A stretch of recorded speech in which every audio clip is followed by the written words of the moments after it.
When I got into trouble in high school, my evangelical aunt gave me a startling wake-up call by sharing the most harrowing story I've ever heard. The story of her exorcism, and she swears it's completely true.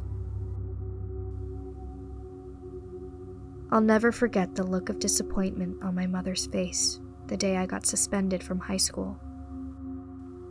It happened when I was 15, and it was the first time I'd ever really acted out. My father got a better job, and my family moved midway through the school year. Being an introvert by nature, I struggled to join any of the already established social groups. My parents pushed me to get involved in the after-school clubs, but I found my classmates to be just as cliquey outside of the classroom as they were inside of it. And then, in a single moment of weakness, that all changed. I was taken in by a group of kids who'd best be described as the wrong crowd. They weren't particularly bad by society's standards, but this was an expensive private school with strict religious tenets. They drink and smoke and generally rebel against the school's lengthy code of conduct. And while this wasn't the type of kids I normally associate with, I was desperate for belonging. One day, there was a school-wide assembly, and my new friends and I ditched it to get buzzed and play with a Ouija board. We were deep into consulting the spirits about our celebrity crushes when a janitor walked in on us. Between my suspension and my drinking, I knew I was in for some tough love at home, and I deserved it. I fell asleep in the car, and when I woke up, we weren't at our house. We were 2 towns over at the church where my aunt lived. My Aunt Maggie was one of those crazy zealots who ate, drank, and breathed evangelical Christianity. She wore homemade dresses that covered her from head to toe and had a giant pocket to hold the tattered Bible that she kept with her at all times. The weirdest thing she did was refer to herself as we and us, long before preferred pronouns became a commonplace occurrence. I assumed it was because she believed Jesus was always by our side.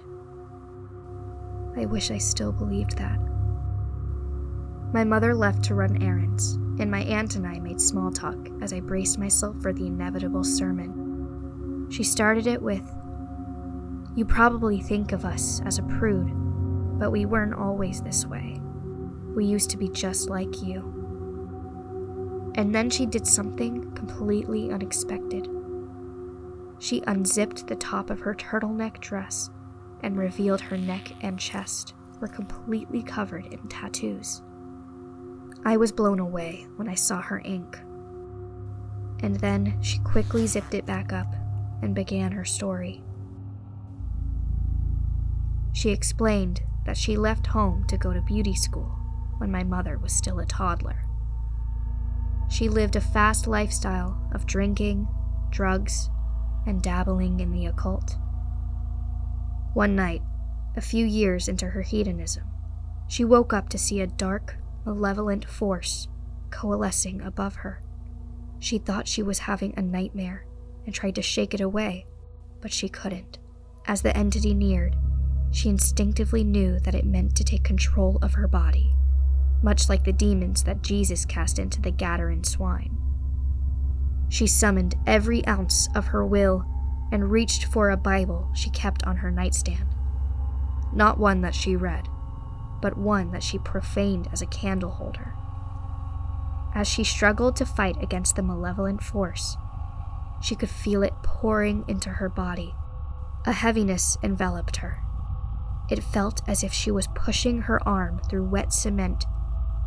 The moment she touched the Bible, the entity was divided.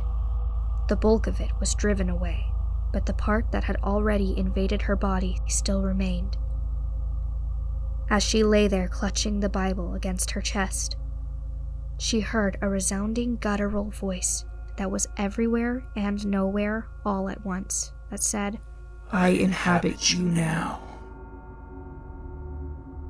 My aunt paused for a moment, and I realized how tense I was. I was not prepared for such a compelling story.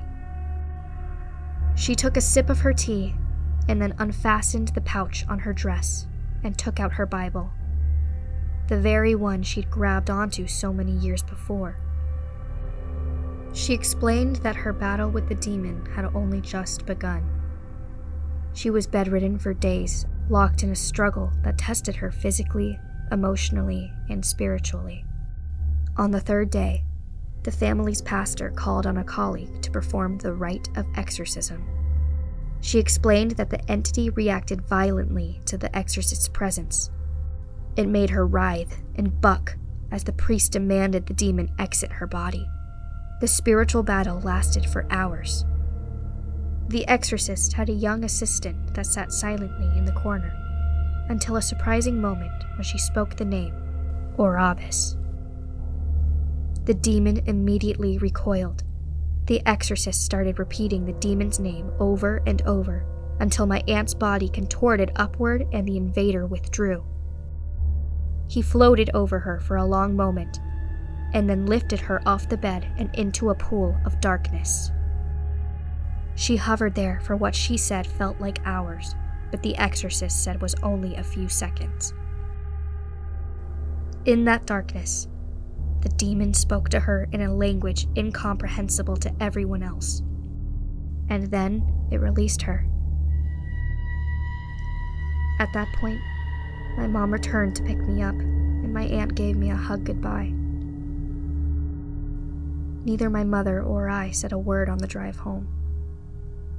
I sat in the back and wondered how much of what my Aunt Maggie said was true, and how much of it was some wild fabrication designed to scare me into making better choices. In the end, I wasn't willing to risk it. I stopped hanging out with those friends, stopped acting out, and vowed to never touch a Ouija board again. A year later, my aunt sent me a package. Inside was simply a copy of a cassette tape and a note that read, "If you've ever wanted to know why I use plural pronouns, listen to this, but only if you're feeling strong of spirit." My film studies teacher had a vintage Walkman in his office and agreed to let me use it. The next day, I brought the tape to school and played it during class. This is a recording from my I'll never forget what I heard. exorcism. It was the audio of her exorcism. As I'm sure you know, I was born before we moved to the US. The voice you hear is in the dialect of my hometown, of Oppdal. Jeg den som snakker sannheten. Jeg den You som could gir clearly ditt hear a horrifying Du vil voice aldri that spoke what sounded like gibberish. Then, my aunt explained, The English translation of what was said is, I am the speaker of truths, the conferrer of titles. You will never be free, for I am eternity. I cried as I realized that the we she refers to isn't Jesus. It's the demon that lies dormant inside of her, waiting for her to falter so it can once again take dominion.